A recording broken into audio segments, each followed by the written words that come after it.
அன்பு சொந்தங்களே, நம்மளோட சேனலை பார்க்குற அனைத்து அன்பு உள்ளங்களும் நம்மளோட சேனலை சப்ஸ்கிரைப் பண்ணிட்டு பார்த்தீங்கன்னா எனக்கு கொஞ்சம் யூஸ்ஃபுல்லாக இருக்கும். இப்போ வாங்க நம்ம வீடியோக்குள்ளே போகலாம். தவம் நீயடி எனக்கு பாகம் 31. இந்த நாட்களில் சுகனுக்கும் தேவிக்கும் நடுவே பலத்த மௌனம். காயம் பட்டிருந்த அவளுக்கான அனைத்தையும் பார்த்து கொண்டான். வெகு கவனமாக பார்த்து கொண்டான். கால் புண்கள் இவனது கவனிப்பில் காணாமல் போய்விட்டிருந்தன. தேவியிடம் சில வித்தியாசமான மாற்றங்கள். மறுத்தாள். சுகனிடம் அதிகமாக வாதம் செய்யவில்லை. அவன் செய்யும் பணிவிடைகளை ஏற்றுக்கொண்டு அமைதியாக இருந்தாள். ஆனால் உணவு மட்டும் நாளைக்கு ஒரு வேளை மட்டுமே உண்டாள். அதாவது மதியம் மட்டும் உண்டுவிட்டு மற்ற இருவேளையும் கொலை பட்டினியாக கிடந்தாள். பட்டினி கிடந்து செத்திர போராடி என்று கோபமாக கூறி உண்ண வைக்க முயன்றால் துப்பினாள்.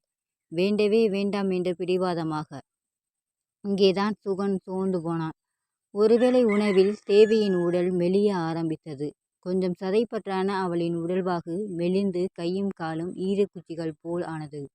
இன்னும் சில நாள்தான், உனக்காக உன் அப்பன் போய் சரண்டர் ஆயிடுவான். அப்புறம் நீ போயிடலாம். இப்போ சாப்பிடு என்று சமாதானம் கூறி கெஞ்சியவனுக்கு மௌனத்தை பதிலாக தந்தாள். கிட்டத்தட்ட 13 நாட்கள் வரை இந்த போராட்டம் தீரவில்லை. 14ஆம் நாள் காலையிலே அவளாகவே சாப்பிட கொடு மேன் என்று அதிகாரமாக கேட்டபோது நிஜத்தில் தனது சூழ்நிலைகள் மறந்து சந்தோஷப்பட்டான் சுகன். நல்லதாக சமைத்து கொடுத்து அதனுடன் பழங்களையும் வைத்து எடுத்து வந்து கொடுத்தான். வயிறார சாப்பிட்டவளை சற்று நேரம் நின்று பார்த்துவிட்டு தனது மொபைலை எடுத்துக்கொண்டு வெளியே வந்தான். தேனுவுக்கு கால் செய்து அனைவரின் நலனையும் விசாரித்தான். நல்லுவின் வீட்டு நிலவரத்தையும் தெரிந்து கொண்டான். பேசி முடிக்கும்போது இறுதியாக சுகன் யானை கூட்டம் மொத்தமும் உச்சிமலையில் இருந்து இறங்கி மலை அடிவாரத்து சுத்துப்பட்டு ஊருக்குள்ள புகுந்துடுச்சாம். டிவியில நியூஸ் சொன்னாங்க. ஜாக்கிரதையா இரு என்று கூறிவிட்டு வைத்தார்.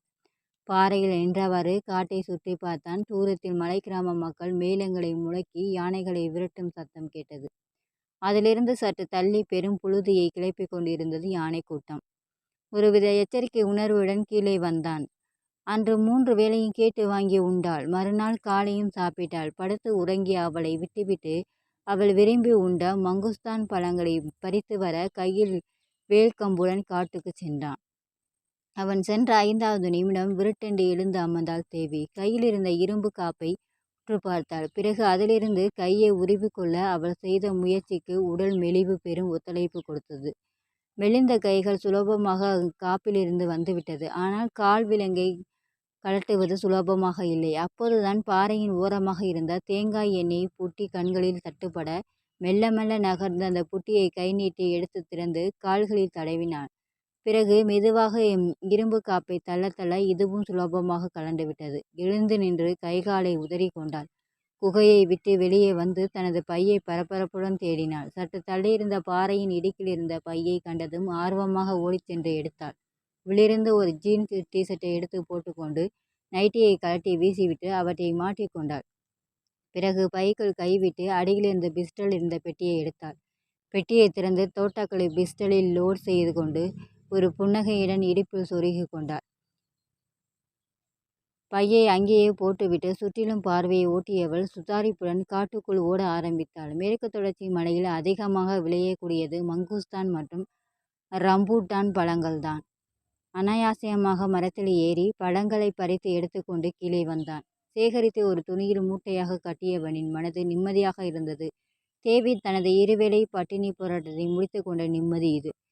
வீம்புக்கு தின்னாம கிடந்து பாதியா இழைச்சிட்டாளே என்று தனக்குத்தானே சொல்லி கொண்டவனுக்கு அப்போதுதான் உரைத்தது தேவியின் உடல் மெலிவு. உடல் மெலிந்தால் அந்த காப்புகள் சற்றென்று பொறித்தட்ட நச்சென்று தனது பின்மண்டையில் அடித்து கொண்டான். உடல் மெலிச்சு காப்பு தானாகவே கலந்து தப்பிக்க திட்டம் போட்டிருக்கா என்று யோசித்தவனுக்கு நேற்று நல்லபடியாக சாப்பிட்டதும் சந்தேகத்தை கிளப்ப, அடி பாவி, மறுபடியும் ஏமாத்திட்டியே என்று கத்தியபடி பழங்களை அப்படியே போட்டுவிட்டு குகையை நோக்கி ஓடினான். பாதி தூரத்திலேயே சருகுகள் மிதிபட அவள் ஓடும் சத்தம் காட்டி கொடுத்தது. சப்தம் அந்த திசையை நோக்கி. இவன் ஓடியபடி போகாதே, நில்லு என்று கத்தினான். கொஞ்ச நேரத்திலேயே தேவியை கண்டுவிட்டான். வேணாம், ஓடாத, யானைகள் நடமாட்டம் அதிகமாயிருக்கு என்று கத்தியவனை அலட்சியம் செய்தவள், என்னை தொடராதே, என்கிட்ட துப்பாக்கி இருக்கு என்று எச்சரித்தாள். துப்பாக்கியா என்று திகைத்தாலும் தனது ஓட்டத்தை நிறுத்தவில்லை. சுகன் நெருங்கியதும் வேறு வழியில்லாதவள் போல் நின்று திரும்பி தரையை நோக்கி சுட ஆரம்பித்தாள். 2 தோட்டாக்கள் தரைக்கு இரையானதும் சுகன் சற்று தயங்கி நின்றான். இதோ பார், யானை கூட்டம் அதிகமா இருக்கு என்று சொல்லி முடிக்கும் முன் மீண்டும் அவன் காலடியில் சுட்டாள். பயப்படவில்லை சுகன்.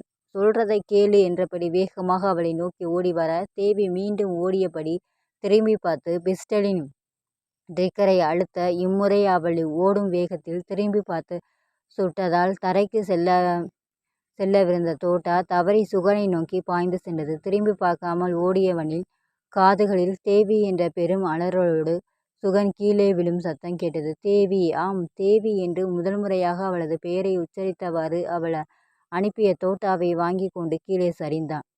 நான் அன்பு வைத்தவள் நீ. கொடுக்க நினைக்கும் அத்தனையும் அதிராமல் ஏற்கிறேன் என்பதற்காக அழிவையும் தந்துவிட எண்ணுகிறாயே, அது உனக்கும் வலிக்கும் என்று. காதலின் வழி மலர்பாதையோ முள்பாதையோ எதுவாகினும் ஏற்கும் இதயம் இரையாகிவிடும்.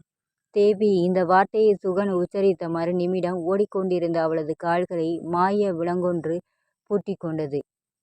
தேவி, நான் தானே அது. என்னையா அழைத்தான்? நின்றவள் திரும்பி பார்த்தாள்.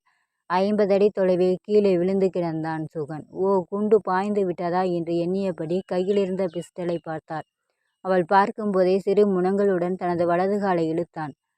குண்டடிபட்ட வலது கால் இழுப்புக்கு வரவில்லை. அப்படியே நீட்டிவிட்டு இடது காலை மடக்கி பின்னாலிருந்த மரத்தில் சாய்ந்தான்.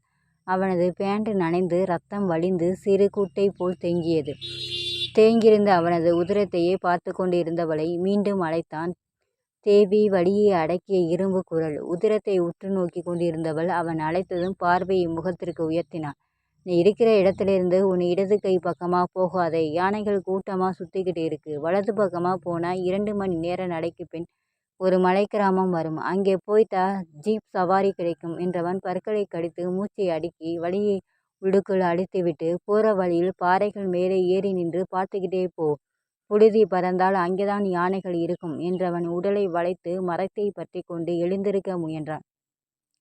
அடிபட்ட காலை தரையில் ஊன்ற முடியாமல் மீண்டும் சரிந்து விழுந்தான். நின்ற இடத்திலேயே அசையாமல் நின்றிருந்தாள். போயிடு, இரத்த வாசனைக்கு மிருகங்கள் வந்துடும் எச்சரிக்கை செய்தான். மீண்டும் அசையாமல் நின்றபடி இன்னும் நிற்காமல் வலியும் உதிரத்தையே பார்த்து கொண்டிருந்தாள். சுகன் மீண்டும் மீண்டும் எழ முயன்று விழுந்தான். சற்று தள்ளி கிடந்த மரக்கிளையை எடுத்து முயன்று தரையிலேயே ஊர்ந்து வந்து மரக்கட்டையை எடுத்து அதை ஊன்றுகோலாக கொண்டு எழுந்தவன் உளுத்து போயிருந்த மரக்கட்டையை உடைந்துவிட அப்படியே மடங்கி விழுந்தான். இறுகிப்போன நிலையில் வேடிக்கை பார்த்து கொண்டிருந்தவளின் காதுகளில் மெல்லிய சப்தம் ஒன்று கேட்டது. ஓடி வந்த எதுவோ மூச்சிறைக்கும் சப்தம். சட்டென்று பார்வையை திருப்பினான். அது நாயா நரியா என்று தெரியவில்லை. கண்களில் இரையை கண்ட வெறி பளிச்சிட நாக்கை வெளியே நீட்டியபடி மூச்சிறைத்து கொண்டிருந்தது ஒரு விலங்கு. தேவி விலங்கினை வெறிக்க அதன் பார்வையோ சுகனை குறிவைக்க சுகனும் கண்டுவிட்டான். தொடரும். உங்களுக்கு இந்த வீடியோ பிடிச்சிருந்தா லைக் பண்ணுங்கள், ஷேர் பண்ணுங்கள், சப்ஸ்கிரைப் பண்ணுங்கள். தேங்க்ஸ் ஃபார் வாட்சிங்.